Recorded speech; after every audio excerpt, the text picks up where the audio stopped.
Hi, welcome to another episode of Hot Takes. Alex Davis-Jones is one of the Justice Ministers, junior minister in the Ministry of Justice, and he said that prisons will be secured after, quote, a crack team of tech experts digitises the entire system.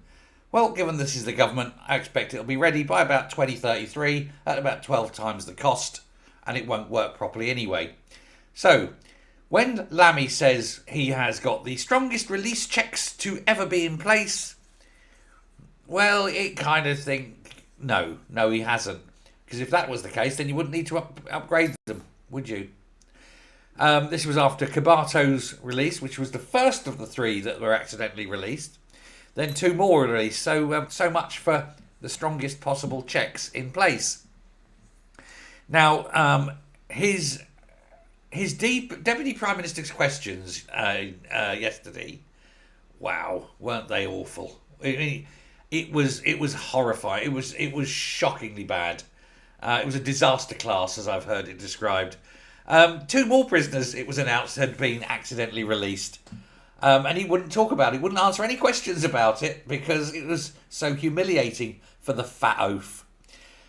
This time they were released from Wandsworth, presumably in and out with a number for their name. It's funny how their missus always looks the bleeding same.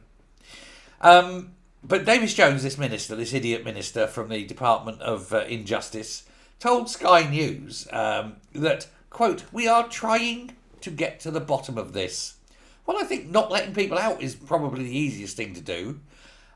He said, but it isn't going to be fixed overnight. Okay then, so how many more do we expect to be released by accident? Unbelievable, isn't it? The Ministry of Justice is looking at what they're calling, and this is his words, really clever new technology. He's speaking like a 12-year-old boy.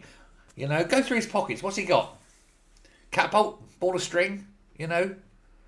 It's just there. Oh, God help him.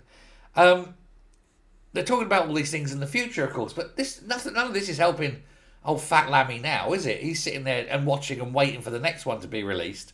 But, and this is where I'm going to say, like that, Jenrick, I think he's turning into very much a man of the people. Because normally politicians are quite dry and things in what they say. But Jenrick has described what Lammy is trying to push. I mean, basically, he doesn't like the smell of what Lammy's standing in, right? But he described the excuse for not admitting that a migrant was released as an accident, and in Jenrick's terms, he described that as bullshit. Those were his words, bullshit, and he did that on Good Morning Britain.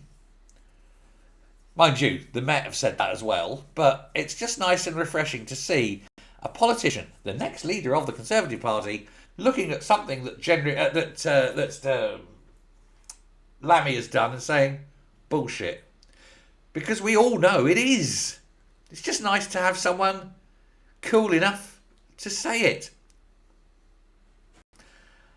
Do you know, Jenrick could save the Tories. All he needs to do is swear a bit more, I think. Don't go F-bombing it, but every now and again, a quick F-bomb can be quite refreshing because it's cathartic, isn't it? You stub your toe, you know. You're in the dark, you stub your toe as you're going for a wee or something. You don't go, oh my golly gosh. No, the pain doesn't go away until you drop an F. Anyway, thanks very much. And yes, Lammy, absolutely full of bullshit. Thanks a lot. Bye.